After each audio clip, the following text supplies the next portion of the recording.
আমাদের দেশের রাজনীতিতে সম্ভবত বড় কোনো ঘটনা ঘটতে যাচ্ছে। এটি হতে পারে দুর্ঘটনা কিংবা এটি হতে পারে যুগ সন্ধিক্ষণের যুগান্তকারী কোনো সফলতা। আমি দুটো বিষয় নিয়ে আলোচনা করব। আপনারা যেভাবে আ ভালো মনে করেন বা যেভাবে আপনাদের বিবেকে যাকে বলা হয় এটাকে সাড়া দেয়, ঠিক সেভাবেই আপনারা সিদ্ধান্ত নিতে পারবেন। প্রথমত ডক্টর মোহাম্মদ ইউনূস, আমি ইতিবাচক কথা বলি যে প্রকল্পগুলো তিনি হাতে নিয়েছেন এবং জিদ ধরেছেন যে কাজগুলো করবেন। সেই কাজগুলোতে যদি তিনি সফল হন, বাংলাদেশ যাকে বলা হয় একটা নতুন মানচিত্র পাবে, বর্ধিত মানচিত্র।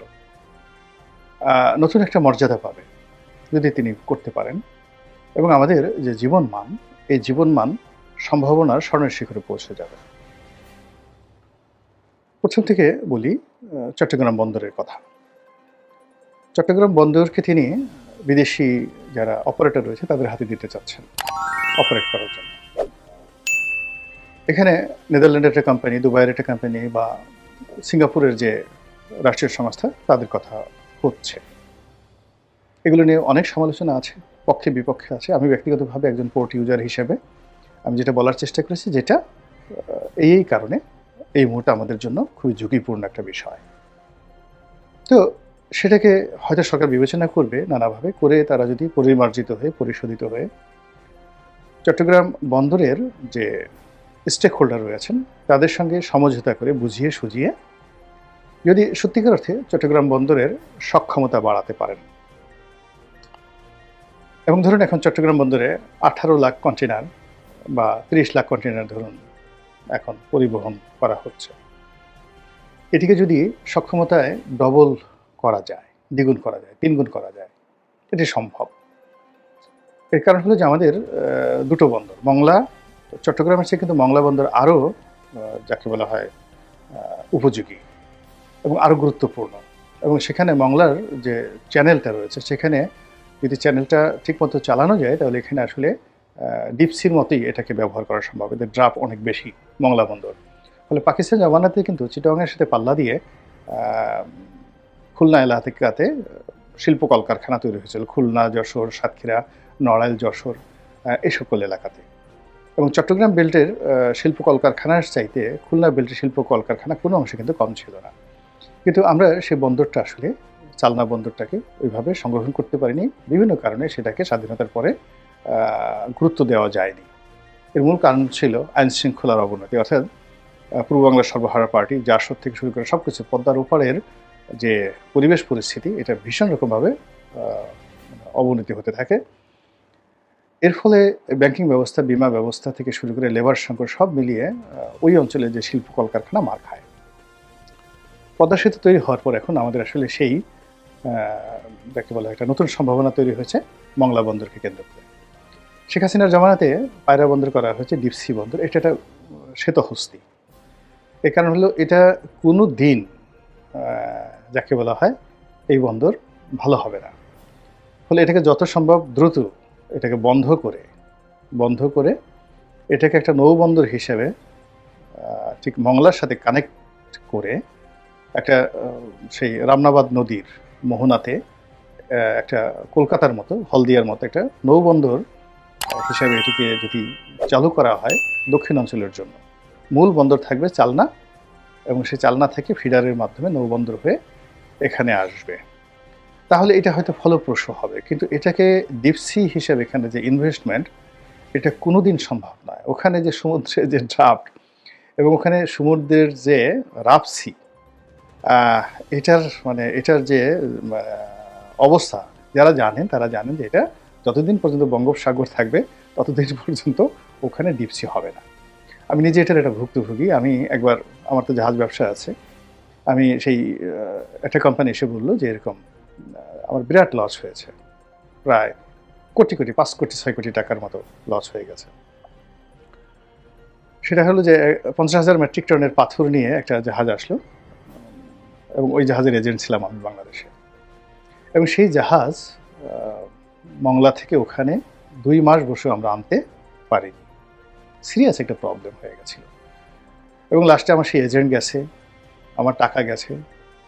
তারপর শেষে যারা এই মাল আমদানি করেছিল পদ্মা সেতুতে তারা সেই পাথর সাপ্লাই দেবে, তাদেরও ব্যবসা বাণিজ্য চলে গেছে। চাইনিজ কোম্পানিকে তারা সময় মতো পাথর দিতে পারেনি। তো আমি নিজে এটার ভুক্তভোগী হিসেবে আমি এটা জানি। এর কারণ হলো আমি ওই এলাকার বাসিন্দা। আমি যখন দেখলাম যে একটা নতুন পোর্ট হচ্ছে, ডিপ সি পোর্ট, আচ্ছা ঠিক আছে এখানেই আমরা আনি। কিন্তু আমরা যদি মংলাতে আনতাম তাহলে আমাদের এই সমস্যাটা হতো না। তো সেই দিক থেকে এখানে আসলে ডিপ সি পোর্ট কখনোই সম্ভব হবে না, যেটা ব্রিগেডিয়ার শাখাওয়াত বলেছেন। কাজেই এটা একটা শ্বেত হস্তি না, এটা আরও অনেক কিছু। এটাকে ব্ল্যাক হোল বলতে পারেন বাংলাদেশের। এটা শেখ হাসিনার একটা ভুল সিদ্ধান্ত। এই জিনিসটা স্টপ করে, হ্যাঁ এখানে যে স্থাপনাগুলো রয়েছে একটা বড় মাপের নদীবন্দর হতে পারে, এখানে ভীষণ রকম বড় মাপের নদীবন্দর হতে পারে। সেটা কলকাতার হলদিয়ার মতো, হলদিয়া বন্দরের মতো হতে পারে, এতে কোনো অসুবিধা নেই। অন্যদিকে চট্টগ্রাম যে বন্দর, সেই চট্টগ্রাম বন্দরে এখন যে নিউ মুরিং টার্মিনাল রয়েছে, তারপর শেষে আমরা যখন আগে ছিল পুরনো টার্মিনাল 81-82 সনে, তো সেখানে প্রথম মাল্টিপারপাস টার্মিনাল নিয়োগ করা হলো এবং সাবির হোসেন চৌধুরী কোম্পানি, কর্ণফুলী গ্রুপ এই প্রথম মাল্টিপারপাস তারা সে প্রাইভেট সেক্টরে এটা তৈরি করলো। ওটা আবার সরকার পরবর্তীতে 800 কোটি না 1000 কোটি টাকা দিয়ে ওটা আবার কিনে নেয় তার কাছ থেকে, যে না এরকম একটা রাষ্ট্রীয় প্রতিষ্ঠান ব্যক্তি মালিকানায় থাকতে পারে না।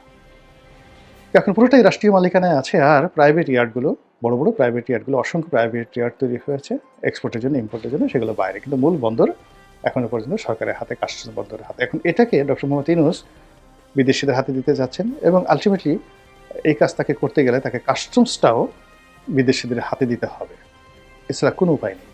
ওখানে মানে ট্যাক্সেশন, তারপর শেষে ওখানে যা কিছু আছে, কারণ হলো যত রকম ওখানে সেশন জট হয়, যানজট হয়, যা কিছু হয়, এর মধ্যে বন্দর যদি 10% জড়িত থাকে, 90% থাকে কাস্টমস। এটাকে যদি তিনি ওভারকাম করে সিঙ্গাপুরের মতো, হংকংয়ের মতো, যেখানে একটা 5000 কন্টেনার নিয়ে আসে একটা জাহাজ মোটামুটি 7-8 ঘন্টার মধ্যে যেখানে আনলোড করা হয়, তো সেখানে এরকম একটা জাহাজ আমাদের বন্দরে ভিড়তেই অনেক সময় 7-8 দিন সময় লাগে, 7-8 ঘন্টা লাগে হলো ডিসচার্জ করতে। আর এখানে বার্থিং পেতে কর্ণফুলীর ভিতরে ঢুকে টো করে এই নিয়ম আছে। ধরেন আপনার একটা জাহাজ আসলো, সেই জাহাজ সে ডিপ সিতে বসেই সে চট্টগ্রাম বন্দরের ট্রাফিক ডিপার্টমেন্টে যোগাযোগ করবে কন্ট্রোল টাওয়ারে, তারপরে তাকে অনুমতি দেওয়া হবে, বার্থিং পারমিশন দেওয়া হবে, এরপর তাকে টো করে টেনে সেই চট্টগ্রাম বন্দর কর্তৃপক্ষ, ট্রাফিক বিভাগ আনবে।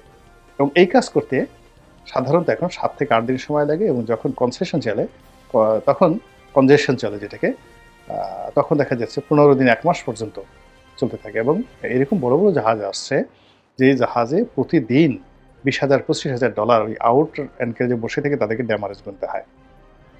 এখানে জাহাজের যে ইঞ্জিন 24 ঘন্টা চালু রাখতে হয়।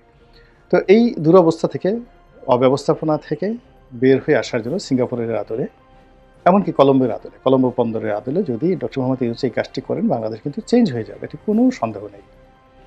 কিন্তু এটার সম্ভাবনা যতটা না বেশি, তার চেয়ে ঝুঁকি 3 গুণ বেশি। যদি এখানে ফেল করার পরে বিদেশিরা তারা তাদের ইনভেস্টমেন্ট ফেরত চাইবে সরকারের কাছে, শ্রমিক আন্দোলনরা তারা আন্দোলন করবে, ব্যবসা বাণিজ্য সব বন্ধ হয়ে যাবে, এবং এখন বন্দরের যে দুর্নীতি বা অনিয়ম আছে এটা আরও দ্বিগুণ হয়ে যাবে। আপনি ধরেন মশা মারার ওষুধ দিলেন, কিন্তু সেই ওষুধ কাজ করল না, তখন মশা আরও বেপরোয়া হয়ে পড়ে। এই গেল ওনার সমস্যা। দ্বিতীয়ত যে ঘটনা, সেটা হলো করিডর, মানবিক করিডর। তো এটা নিয়ে তিনি কাজ করছেন জাতিসংঘের তত্ত্বাবধানে। এখানেও কিন্তু ঝুঁকিটা বিশাল।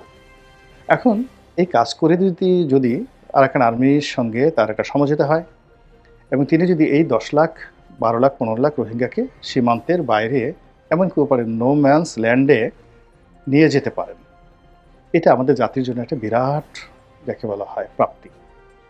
2 নম্বর হলো যে তিনি এখন যে চেষ্টা করছেন প্র্যাকটিক্যালি এবং ফ্র্যাঙ্কলি, সেটা আমেরিকার সহযোগিতা নিয়ে, বাংলাদেশ সেনাবাহিনীর এনগেজমেন্ট নিয়ে আরাকান আর্মিকে শক্তিশালী করে সেখানে একটা আলাদা স্বতন্ত্র রাষ্ট্র তৈরি করার জন্য। ফলে কি হচ্ছে, মায়ানমারের সাথে সার্কিট ব্রেকার হিসেবে এই ছোট রাষ্ট্রটি থাকবে, এবং এটি আকার আকৃতিতে ওখানে 2টো রাষ্ট্র হবে।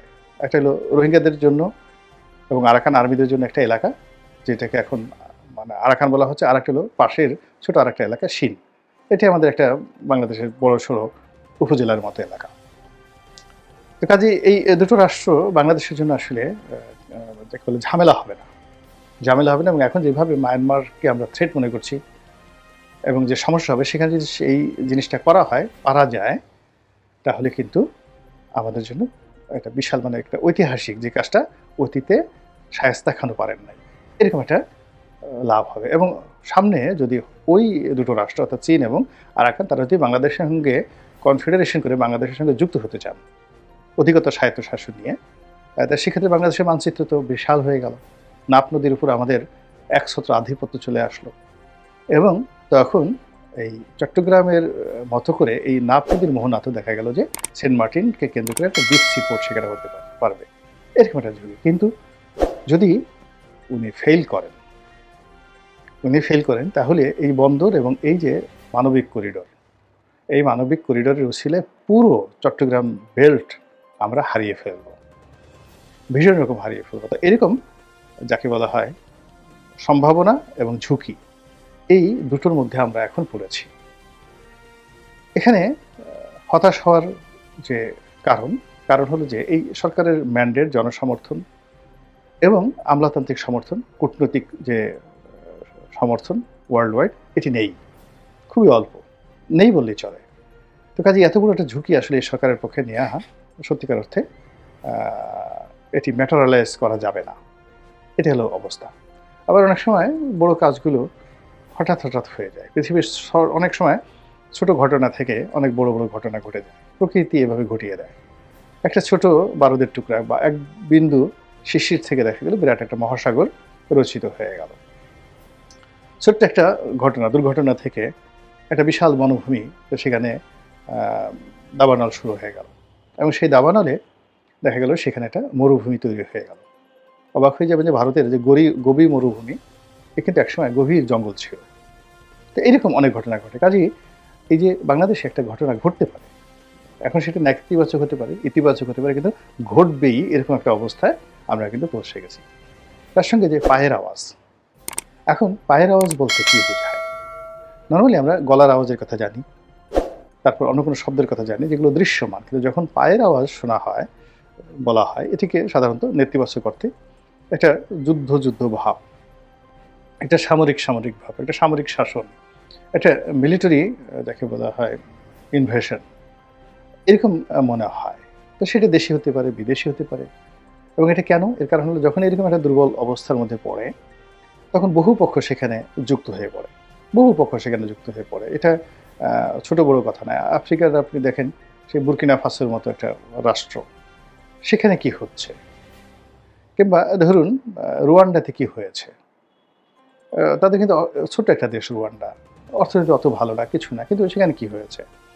সেখানে কেন পশ্চিমারা একেবারে ঝাঁপিয়ে পড়েছে? উগান্ডার মতো একটা দেশ, সেখানে কি হয়েছে বা এখনো কি হচ্ছে? তো সেদিক থেকে বাংলাদেশ ধরেন অনেক বড় সব দিক থেকে এবং অনেক সম্ভাবনাময়। এবং এখন গ্লোবালি যে অর্থনীতি এবং গ্লোবালি যে ভূতাত্ত্বিক যে রাজনীতি, সেই রাজনীতিতে এখন সেন্টার পয়েন্ট হয়ে গেছে বাংলাদেশ। তো সেদিক থেকে এখানে একটা বড় কিছু ঘটতে যদি দেখা যায়, সেটা ইতিবাচক হোক বা নেতিবাচক হোক, সেখানে বিদেশিরা ঝাঁপিয়ে পড়বে। যদি ইতিবাচক হয় তাহলে এখানে বিল গেটস আসবেন, স্টিভ জবস আসবেন, তারপরে মার্ক জাকারবার্গ আসবেন, আরও সবাই আসবেন। ভারতের রিলায়েন্স আসবেন, আদানিরা তো আছেনই, আরও অনেকে আসবেন, হিন্দুজারা আসবেন, এটা স্বাভাবিক। চীনের প্রেসিডেন্ট বাংলাদেশে ঘন আসবেন। আর যদি খারাপ অবস্থা তৈরি হয় তাহলে কি হবে? লাদেন বাহিনী আসবে, তারপর আল কায়দা আসবে, আইএস আসবে, হিজবুত তাহরির আসবে, গোলাবারুদ আসবে, AK-47 আসবে, ফেন্সিডিল আসবে, গাঁজা আসবে, ইয়াবা আসবে, আরও কত কি, মারিজুয়ানা আসবে, হেরোইনে আসবে, সাপ আসবে, ব্যাং আসবে, বেজি আসবে, সান্ডাও আসবে, আর কফিলও আসবে। কাজে এরকম একটা জটিল অবস্থায় সতর্ক হওয়া ছাড়া আর দোয়া প্রার্থনা করে অপেক্ষা করা ছাড়া আমি আসলে কিছু দেখছি